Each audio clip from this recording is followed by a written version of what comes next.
ఇవాళ ఈ లక్ష్మీనగర్ కళ్యాణంలో జరుగుతున్నటువంటి అభివృద్ధి కార్యక్రమాలని న్యూ ఇండియా పార్టీ మరి ఆ వాడలలో తిరిగి వీక్షించడం జరిగింది.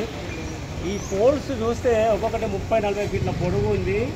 వారి ఇళ్లలోకి వెళ్ళి వాళ్ళ బాల్కనీల్లోకి వెళ్ళి ఆ మెట్లను మూలబట్టి ఈ పోల్స్ వేయడం అనేది చాలా దుర్మార్గపు చర్య. ఎందుకంటే ఈ వైర్లను వేసి పోయిన తర్వాత దాని మీద కరెంటు సప్లై అవుతూ ఉంటే రేపు పిల్లలు పైకి పోవడం కానీ లేదా బట్టలు ఆడేయడం కానీ ఇంకా ఏ పని చేద్దామన్నా కూడా అది ప్రమాదానికి గురై చచ్చిపోయే పరిస్థితి ఇక్కడ దాపరించబోతుంది. నేను ఒకటే చెప్తా ఉన్నాను, మన మున్సిపల్ అధికారులకు కానీ పోలీస్ అధికారులకు కానీ మరి పాలకులకు కానీ ఇమ్మీడియట్లీ ఈ పోల్స్ రిమూవ్ చేసేసి మీరు ఈ రోడ్డు మధ్యలో వేయండి. అలాగే మీరు స్ట్రీట్ లైట్ పెట్టారు, ఈ స్ట్రీట్ లైట్లు కూడా ఈ మెట్ల పక్కన ఆ మూలకు ఈ మూలకు పెట్టడం ఏదండి. స్ట్రీట్ లైట్ అనేది రోడ్డు మధ్యలో ఉంటే ఇరుపక్కల వెలుతురు వస్తుంది, రోడ్ అంతా వెలుతురుగా ఉంటుంది. కానీ మీరు ఈ మూలల పొంటి స్ట్రీట్ లైట్ పెట్టడం అనేది ఇదంతా సోద్యం. ఇది సోద్యం చేస్తున్నారు మీరు, ఎక్కడ లేని కథల్ని ఇక్కడ చేస్తూ ఉన్నారు. అది అభివృద్ధి కానే కాదు, ప్రజలకు విఘాతం కలిగిస్తున్నారు. మీరు ఇక్కడ ఉన్న వ్యాపారస్తుల పట్ల ఒక కుతంత్రంతో ఉన్నారనేది ఇక్కడ అర్థమవుతూ ఉంది. వాళ్ళ ఉపాధిని సర్వనాశనం చేసిళ్ళు, వాళ్ళ ఆస్తుల్ని సర్వనాశనం చేసిళ్ళు. ఇవాళ వాళ్ళ ప్రాణాలను కూడా హరించడానికి మీరు వెనకాడడం లేదనేది మీ చర్యల ద్వారా తెలుస్తూ ఉంది.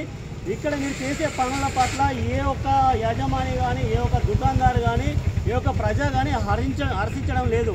మీరు అనుకుంటున్నారు మేము అక్కడిక్కడ ఫంక్షన్లో పోతే నా పాలన ఎలా ఉంది బాగుందా అంటే నీ ముఖం పట్టుకొని ఎవడైనా బాగలేదని అంటాడండి. నువ్వు చేసే పని ఎలా ఉందనేది ఆయన ఇక్కడ తిరిగి చెప్తాను, నువ్వు ఏం చెప్తున్నావో ఏం జరుగుతుందో అనేది. కాబట్టి నువ్వు అక్కడికి వెళ్ళి ఒక అకేషన్లో పిలిచినప్పుడు గెస్ట్గా వెళ్ళినప్పుడు గెస్ట్గా సంబంధించిన విషయం మీద నీకు అవగాహన ఉండాలి, దాని గురించి మాట్లాడాలి తప్ప నేను చేసేది బాగుందంటే మా కొంపలు కూర్చోడం ఎవడన్నా బాగుందని చెప్తాడండి. ఏ కొంప కన్నా కూర్చుని నువ్వు కాంపెన్సేషన్ చేసావా, లేకుంటే నష్టపరిహారం కట్టించావా, లేకుంటే రీహాబిటేషన్ ఇచ్చావా, రీసెటిల్మెంట్ చేసావా, ఏం చేసావు? 900 కోట్లు 1000 కోట్లు ఇచ్చినా అన్నావు. ఒక ఉద్యోగం సృష్టించినవా, ఒక ఉపాధి సృష్టించినవా? ఈ 900 కోట్లు పెట్టి కేవలం కూల్చడం, ఉన్న రోడ్లను తీసేసి కొత్త రోడ్లు వేయడం, ఉన్న డివైడర్లను కూల్చేసి కొత్త డివైడర్లను కట్టడం, ఉన్న చెట్లను పీకేసి కొత్త చెట్లను పెట్టడం, ఇదే అభివృద్ధి. ఒక మనిషి యొక్క కొనుగోలు శక్తి పెరగాలి, ఒక మనిషికి ఉపాధి కావాలి, ఒక మనిషికి ఉద్యోగం రావాలి, అప్పుడే అది డెవలప్మెంట్ అవుతుంది, అది అభివృద్ధి అవుతుంది. అలాంటి ఏం చేయకుండా నువ్వు ఏం చేస్తే అదే అభివృద్ధి అనే గప్పాలు కొట్టుకోవడం ఇది చాలా విడ్డూరంగా ఉంది. మీరు ఇమ్మీడియట్లీ ఈ కాలనీలో ఉన్నటువంటి ఈ వాడల్లో ఉన్నటువంటి ఈ పోల్స్ మాత్రం రిమూవ్ చేయండి. ఈ పట్టణం మీద మీకు అంతగానో ప్రేమ ఉంటే మీరు ఇక్కడ అమరావతిలో కానీ ఇక్కడ హైదరాబాద్లో కానీ ఫ్యూచర్ సిటీ పేరుతో అండర్ గ్రౌండ్ నుంచి వైర్లు తీసి కనెక్షన్స్ ఇస్తూ ఉన్నారు విద్యుత్ని.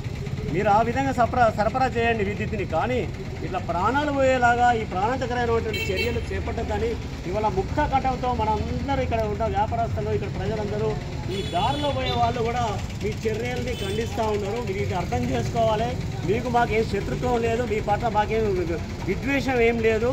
ఇది ప్రజలకు సంబంధించిన వ్యవహారం. ప్రజలకు వెళ్ళినా వెళ్ళకుండా వాళ్ళు కష్టార్జితం చేసుకున్న దాన్ని ప్రభుత్వం విధించిన వందలాది రూపాయల్లో ఉన్న ట్యాక్సెస్ని కడితే ఇవాళ ప్రభుత్వం నడుస్తూ ఉంది, నీకు జీతం వస్తూ ఉంది. నువ్వు కేవలం మా నౌకరి మాత్రమే. ప్రజలంటే ఎవరో కాదు, ప్రజలంటే ఈ దేశ యజమానులు. ఆ యజమానులు పెట్టుకున్న వాళ్ళే ప్రజాప్రతినిధులు, ఉద్యోగులు. ఇవాళ ఉద్యోగులు రాజకీయ నాయకులు కలిసి ప్రజల ప్రాణాలని హరించడానికి మీరు ప్లాన్ చేస్తున్నారు. ఇది చాలా దారుణము. దీని మీద ఇక్కడ ప్రజలందరూ ఎక్కడికైనా పోవడానికి సిద్ధంగా ఉన్నారు. రాష్ట్రపతిని కలవడానికైనా, ప్రధానమంత్రిని కలవడానికైనా, ముఖ్యమంత్రిని కలవడానికైనా సిద్ధంగా ఉన్నారు. కాబట్టి నేను ఈ సందర్భంగా గౌరవ ఎమ్మెల్యే గారికి, గౌరవ మున్సిపల్ అధికారులకి, గౌరవ మరి సింగరేణి గౌరవ కరెంట్ అధికారులందరికీ కూడా ఈ వేదిక ద్వారా విజ్ఞప్తి చేస్తున్నది ఏంటంటే మీరు చేస్తున్న చర్యలు అవి చాలా దారుణమైన చర్యలు. ఇమ్మీడియట్లీ ఆ పోల్స్ని రిమూవ్ చేసి మీరు మధ్యాహ్నం చేసుకోండి, లేదంటే అండర్ గ్రౌండ్ కనెక్షన్ ఇవ్వండి అని చెప్పి ఈ సందర్భంగా తెలియడం జరుగుతూ ఉంది.